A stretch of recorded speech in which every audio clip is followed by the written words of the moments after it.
Praise the Lord, hallelujah. Zion வேதாகம ஆய்விற்கு அன்போடு கூட இயேசு கிறிஸ்துவின் நாமத்தில் உங்களை வரவேற்கிறேன். இன்று தினத்திலும் உபாகமம் புஸ்தகம் அதிகாரங்கள் 13 முதல் 16 அதிகாரங்களில் உள்ள வசனங்களை தியானிக்க சர்வ வல்லமையுள்ள தேவன் நமக்கு கிருபையை பாராட்டுவாராக.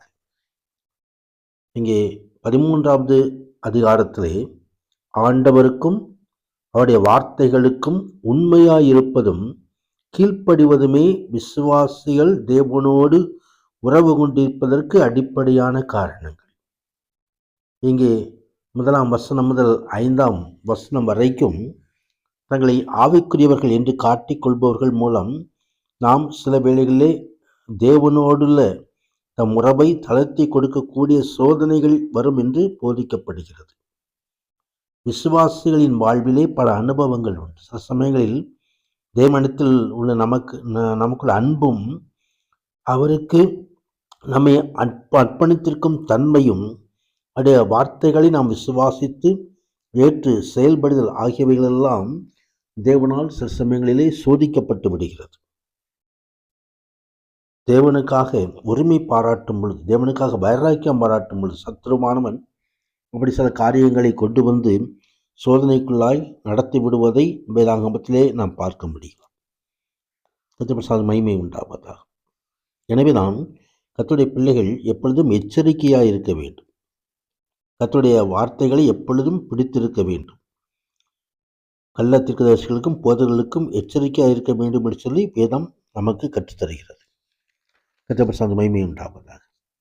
தொடர்ந்து 14வது அதிகாரத்திலே சுத்தமுள்ளதும் அசுத்தமுள்ளதுமான உணவுகளை குறித்து எழுதப்பட்டிருக்கிறதை நாம் பார்க்க முடியும். நீங்கள் உங்கள் தேவனாய் கர்த்தரின் பிள்ளைகள் சுத்தவனுக்காக கீறிக்கொள்ளாமலும் உங்கள் கண்களுக்கடியே சவரம் பண்ணாமலும் இருப்பீர்களாக. நீங்கள் உங்கள் தேவனாய் கர்த்தருக்கு பரிசுத்தமான ஜனங்கள்.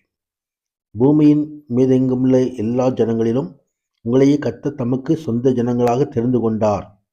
எனவே அருவருப்பானதொன்றையும் புசிக்க வேண்டாம் என்று சொல்லி ஆண்டவராகிய தேவன் எவைகளை புசிக்க வேண்டும், எவைகளை புசிக்கக்கூடாது என்ற கட்டளைகளை ஆண்டவர் கொடுக்கிறார்.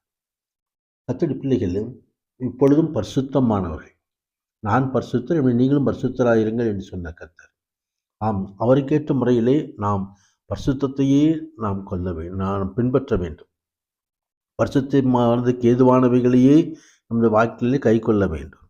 கர்த்தருடைய மகிமை உண்டாவதாக. உணவில் மாத்திரமல்ல, நமது எல்லா நடவடிக்கைகளிலும் சொல்லிலும் செயல்களிலும் இந்த பரிசுத்தத்தை நாம் கொண்டு வர வேண்டும். கர்த்தருடைய வார்த்தைகளுக்கு நாம் கீழ்ப்படிய வேண்டும். கர்த்தருடைய மகிமை உண்டாவதாக. அதே போல தசம பாகங்களை குறித்தும் இந்த அதிகாரத்தில் எழுதப்பட்டிருக்கிறது.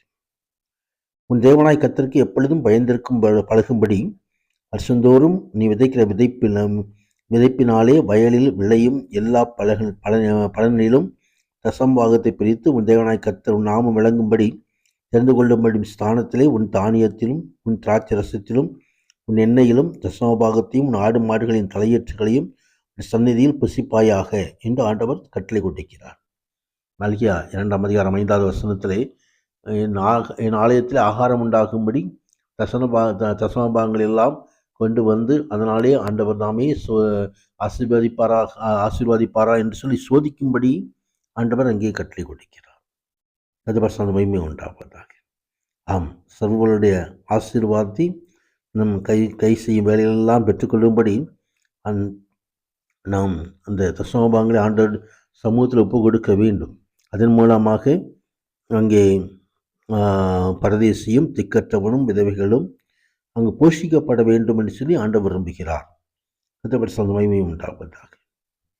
தொடர்ந்து 15வது அதிகாரத்திலே கடன்களை தள்ளுபடியான செய்வதற்கான ஆண்டுகளை குறித்து வேதம் தெரிவிக்கிறது. தேவனுடைய கற்பனைகளுக்கு கீழ்ப்படுகிற செயலானது தேவையுள்ள மனிதர்களுக்கு உதவ வேண்டும் என்ற உண்மையான அங்கே ஆவிக்குரிய அடிப்படையின்படி ஏற்படுத்தப்பட்டிருக்கிறது. மற்றவர்களுக்கு உதவி செய்ய வேண்டும், தேவையுள்ளவர்களுக்கு நாம் உதவி செய்ய வேண்டும். கதபரசாமியும் உண்டு. சின்னஞ்சிறில் இருக்கிற செய்தீர்களோ எனக்கே செய்தீர்கள். நான் பசியாக இருந்து எனக்கு போஜனம் பண்ணீர்கள், நான் வஸ்திரம் இல்லாதிருந்து எனக்கு வஸ்திரம் தந்தீர்கள், சிறைச்சாலையிலிருந்து பார்க்க வந்து என்றெல்லாம் கடைசி நாட்களிலே ஆண்டவராகிய தேவன் சொல்கிறதான காரியத்தை குறித்து பார்க்கிறோம். தொடர்ந்து இங்கே 16வது அதிகாரத்தில் பஸ்கா ஆசரிக்கிறதை குறித்தும் வாரங்களின் பண்டிகை குறித்தும் ஆசரிப்பு கூடார பண்டிகை குறித்தும் எழுதப்பட்டிருக்கிறது. அது மகிமை உண்டாகுது. அங்கேதாமே நியாயாதிபதிகளை குறித்து நீதிமன்றங்களை குறித்து எழுதப்பட்டிருக்கிறதை நாம் பார்க்கிறோம். தேவனாய் கர்த்தர் உன் கோத்திரங்கள் தோறும் உனக்கு கொடுக்கும் வாசல்களிலெல்லாம் நியாயாதிபதிகளையும் தலைவரையும் ஏற்படுத்துவாயாக, அவர்கள் நீதியுடன் ஜனங்களுக்கு நியாய தீர்ப்பு செய்ய கடவர்கள் என்று சொல்லி அங்கே ஆண்டவர் நியாய தீர்ப்பு கொடுக்கும்படி அங்கே இந்த அமைப்பை உருவாக்குகிற காரியத்தை குறித்து நாம் பார்க்கிறோம். நியாயத்தை புரட்டாதிருப்பாயாக, முகதாட்சியம் பண்ணாமலும் பரிதானம் வாங்காமலும் இருப்பாயாக. பரிதானம் ஞானிகளின் கண்களை குருடாக்கி நீதிமான்களின் நியாயங்களை தாறுமாறாக்கும். வசனங்களை தியானிக்கும் பொழுது சர்வனுடைய ஆசீர்வாதத்தை நாம் பெற்றுக்கொள்வோம். இன்னொரான தேவன் மகிமையான ஆசீர்வாதங்களை நமக்கு அருளி செய்வாராக. ஆமேன், ஆமேன்.